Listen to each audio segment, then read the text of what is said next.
Hello everyone, a very good evening to all of you and welcome to the channel. So the upper as well as lower PCS mains examination is in August and there is a possibility of getting a question from the important places of Uttarakhand.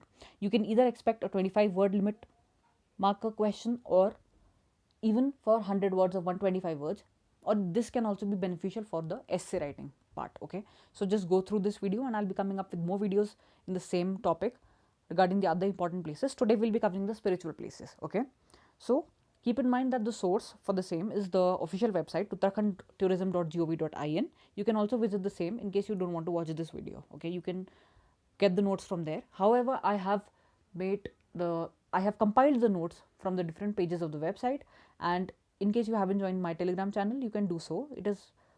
The link is there in the channel on YouTube, and I'll also add a description of the same, so you can join it. You'll get the PDF there. And in case you want to visit the website and do it yourself, you're most welcome to do so. Okay, so without much delay, let's begin.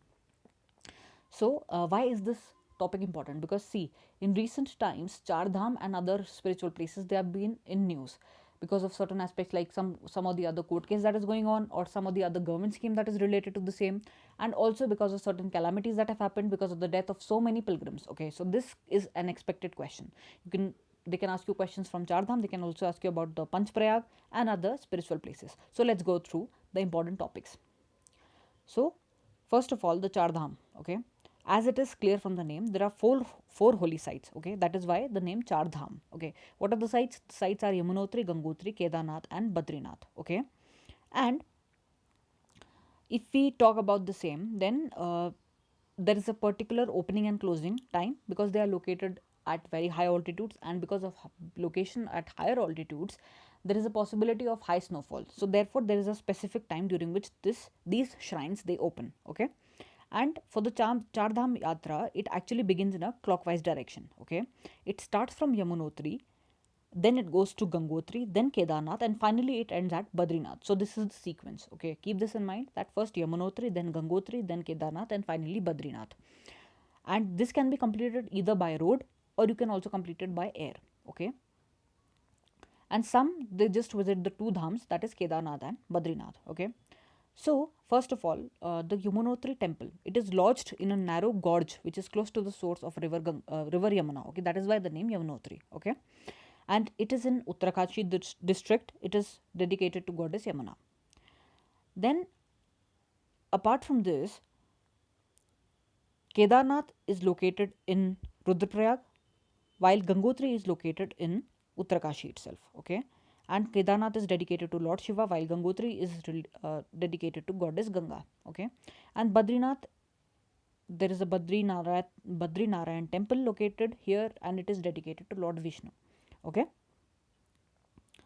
and it is a very tough journey. Okay, so it is not easy. So we can see the picture also. This picture is of Yamunotri, as I have already told you that the Chardham Yatra begins with Yamunotri. Now if they ask you 25 word limit question, then what you can write? You can say it is one of the Chardhams. Okay, it is said to be the source of Yamunotri, and it has icy peaks, glaciers, hot springs, and it is popular for trekkers. Okay, that is the importance. And you can also talk about that it is close to the source of river Yamuna. Okay, the second is Gangotri, as you can see in the picture. So some important points about the same. It is it has a it is a town that is dedicated to goddess Ganga, and there is also a temple for the same. And it is a spiritual destination of North India. It is one stop of the Chardham Yatra, actually the second stop. It is a natural paradise, and it has several high altitude treks also. So important for the from the perspective of tourism as well. Next is Badrinath. Okay, in the order, actually Kedarnath comes first, but here we are talking about Badrinath. So it is a holy town, part of the Chardham Yatra. Scenic Himalayan vistas and natural wonders like hot springs are also there, and history and mythology comes alive. Okay, so you can talk about the same in this particular case. So Badrinath, you can also say that it is dedicated to Lord Vishnu. That is another point that you can add here. And finally, Kedarnath, it is dedicated to Lord Shiva, and there are several caves also present here. And it was also in news because PM Narendra Modi had meditated in the Rudra cave, which is here. Okay, and it is a scenic destination, and as you might be aware that out of all the tourist places, Kedarnath is the most uh, preferred, or you can say most traveled and most visited tourist place in the recent times of Uttarakhand. Okay, and it is dedicated to Lord Shiva. Okay, now next they can ask you about the Panch Kedar. Okay, so as the name suggests, there are five revered shrines. Okay, and Lord Shiv is the one who's worshipped here. Okay, they are collectively known as Panch Kedar, and these temples are Kedarnath, Madhmaheshwar, Tunganath, Rudranath, and Kalpanath. Okay, so there is a belief that the Pandav princes, they were advised to worship Lord Shiva in Uttarakhand because of the bloodshed and as a penance. मतलब एक तरीके से उनको ये कहा गया था कि आपने जो इतना ज़्यादा लोगों को मारा है तो उसका प्रायश्चित करने के लिए आप लोगों को भगवान शिव की आराधना करनी चाहिए. Okay, so Lord Shiva, they worshipped Lord Shiva here, and the legend goes that Lord Shiva was fighting from the Pandavas by taking the form of a buffalo, but was identified by Bhim. Okay, and since he was recognized, the deity disappeared and manifested himself in 5 different locations. That is why these Panch Prayags exist. Okay, and it denotes, first of all, Kedarnath, it denotes the hump of Lord Shiva, Mad Maheshwar, his belly button, Tunganath, his arms, Rudranath, his face, and Kalpeshwar, his hair or jata. Okay, so these are the actual depictions, or you can say what it actually stands for. So Kedarnath stands for the hump of Lord Shiva because he took the form of a buffalo. So therefore, the hump of the buffalo or Lord Shiva is Kedarnath. Madhmaheshwar is his belly button. Tunganath are his arms. His face is Rudranath, and Kalpeshwar his jata or hair. Okay. So these are the pictures and some important points regarding the same. So first of all, Kedarnath. So it has several snow-clad peaks and forests. It is in Rudraprayag district of Uttarakhand, and it has a conical shaped Shivlingam. Okay, or you can say Shivling, and it is considered to be the hump of Shiva. Okay, located at a height of 3,584 meters, and the trek begins from Gaurikund. Okay, and it can be finished in approximately 6 to 7 hours. Okay, that was a picture of Kedarnath. Next is Tunganath. You can see in the picture, it is one of the highest Shiv temples in the world, and it is located at the height of 3,680 meters. It is also in Rudraprayag district. Lord Shiva's arms are said to have appeared here, and the trek is approximately of 4 kilometers, starts from Chopta. Okay, and you can also see the peaks of Nanda Devi, Chokhamba, and Nilkant from here. Okay, next is Rudranath. So Rudranath is actually a natural rock temple. It is situated at 2,286 meters, and there is also a thick forest of rhododendrons here. Okay, Lord Shiva is worshipped as Nilkant Mahadev here. It is believed that his face came to the ground here, and there are several sacred kunds or pools like Surya Kund, Chandra Kund, Tara Kund, Mana Kund, etc. around the temple. Okay, and there are several treks that start from Gopeshwar village, and also a 5 kilometer travel from the Sagar village, and 20 kilometers trek brings you to this temple. Okay, there are other ways to reach here, and this is one of the Panch Kedars. Okay, next is Madhmaheshwar. So it is located at a height of 3,289 meters. It is also called Madhya Maheshwar or Maheshwar. Okay, because the middle or the navel part of Shiva emerged here. That is why the name Madhya Maheshwar. Okay, and it is in Mansuna village of Garhwal Himalayas, and the peaks of Kedarnath, Chokhamba, and Nilkant, they surround this particular spiritual place. Trek is approximately 18 kilometers away from Ukhimat. Okay, and it is a quite long trek. Next is Kalpeshwar. So it is the last or the 5th temple in the list of Panch Kedar. It is the only temple that remains open throughout the year, and the matted hairs of Lord Shiva are worshipped here. And the trek is approximately 58 kilometers away from Hilang or the Sagar village. From Sagar village to Hilang is approximately 58 kilometers. Okay, Now we talk about Panch Badri. Panch Badri is a combination of temples and religious spots, and they are dedicated to Lord Vishnu. Okay.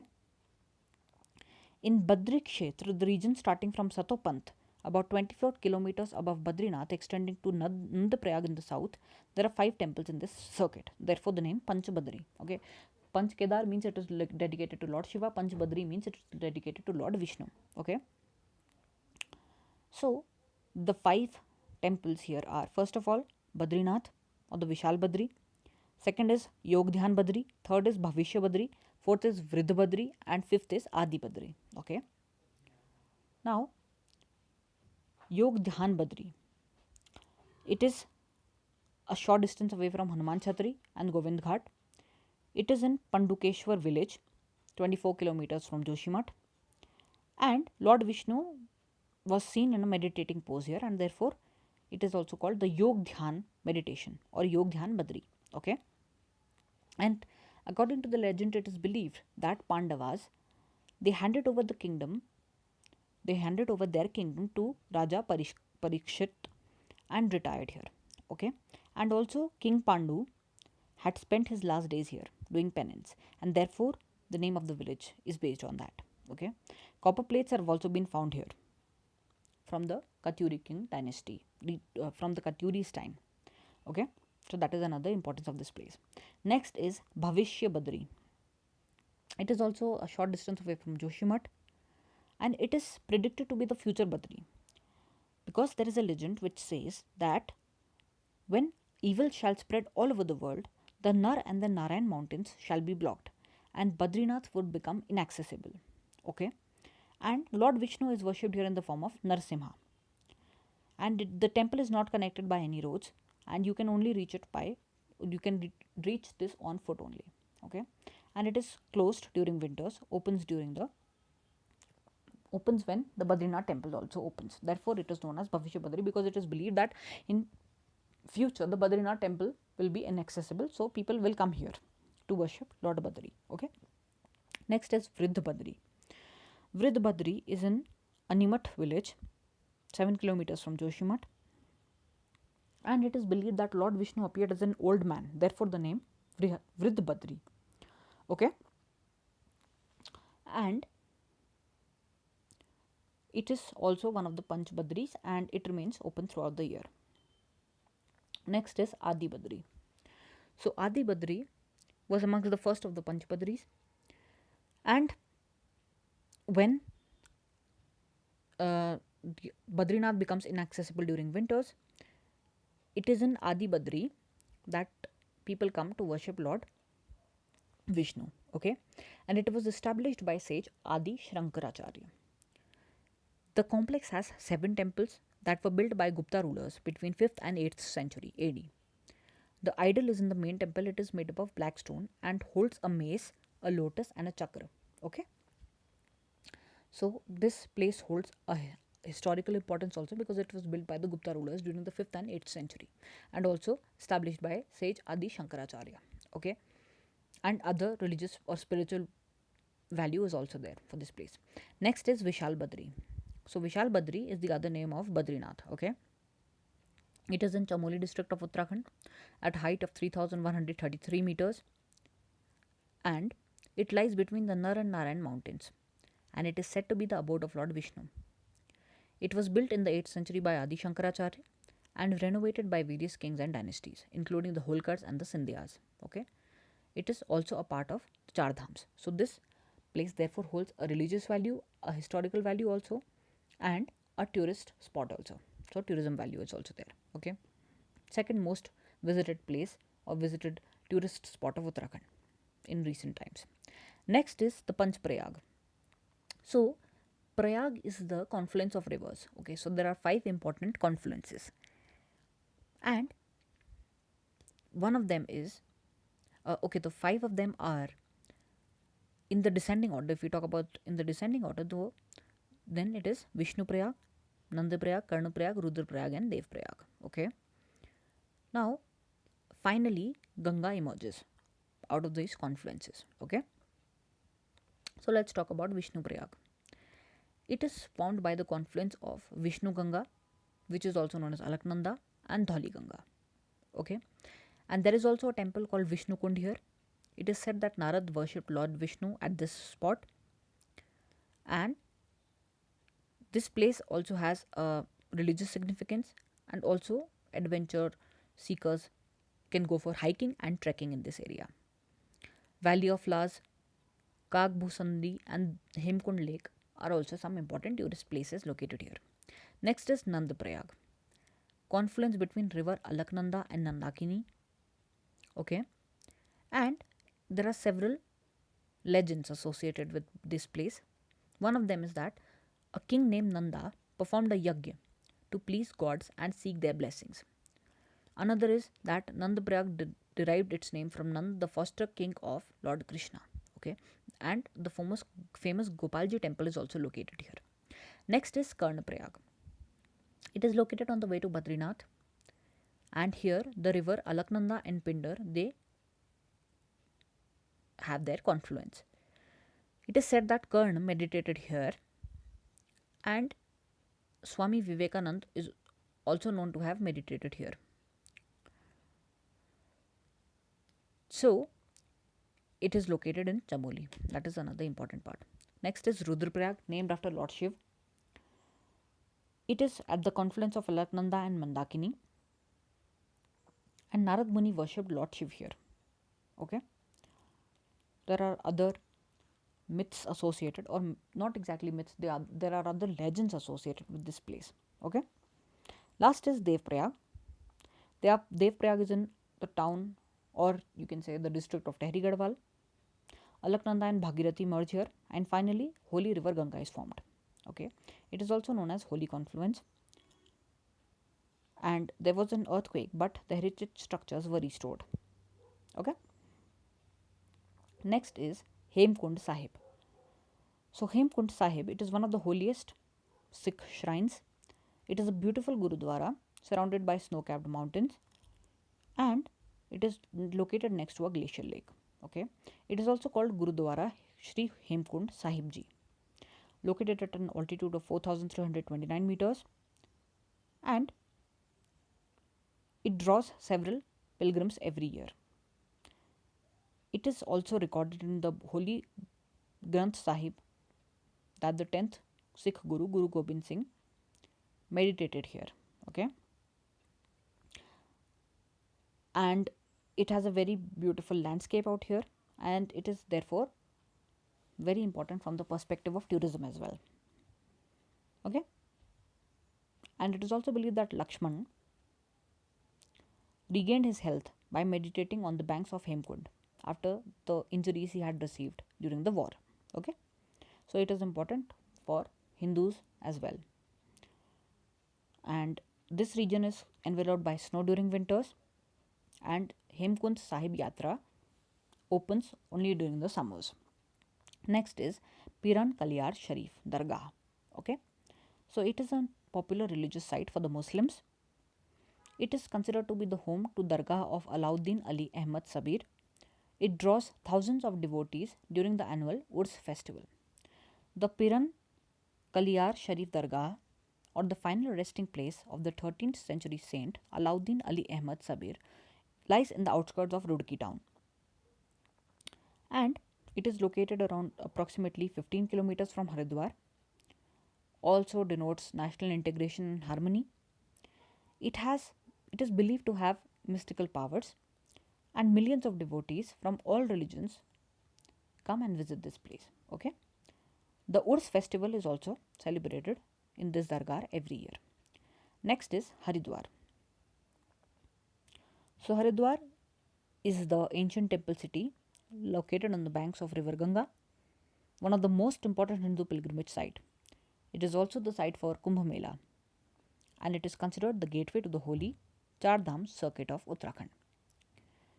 So Haridwar is also known as gateway to gods. Here Hindu devotees come after every 12 years. Okay, Kavad Yatra is also held every year during the rainy season, and the Panch Tirath, or the Ganga Dwar, Har Ki Paudi, Kushvardh Ghat, Kankhal, Bilva Tirtha, Mansa Devi Temple, and Neel Parvat's Chandi Devi are located at the periphery of Haridwar. Okay, it is also considered a gateway to the Chardham of Uttarakhand as well. Okay, there is also a lot of information, or you can say the knowledge, traditional knowledge of Vedic times that is associated with Haridwar. Okay, for example, Ayurvedic clinics in Haridwar are there, several ghats are there, and Ganga Aarti is also a major attraction for the tourists. Okay, and several diyas and other lamps are also floated on the river every day. Okay, so these were some of the most important religious or spiritual places of Uttarakhand, and you can expect a question from this portion. I'll come up with more videos with other important places from the perspective of tourism or from the perspective of the environment and other tourist spots. So stay tuned to the channel, and just buckle up with your preparation, guys, because not much time is left. We'll try to cover as much as possible, but you have to prepare on your own as well. Okay, so that's it for today. Always remember, whatever exam you're preparing for, you can do it. So we'll meet in the next video. Till then, bye bye and take care.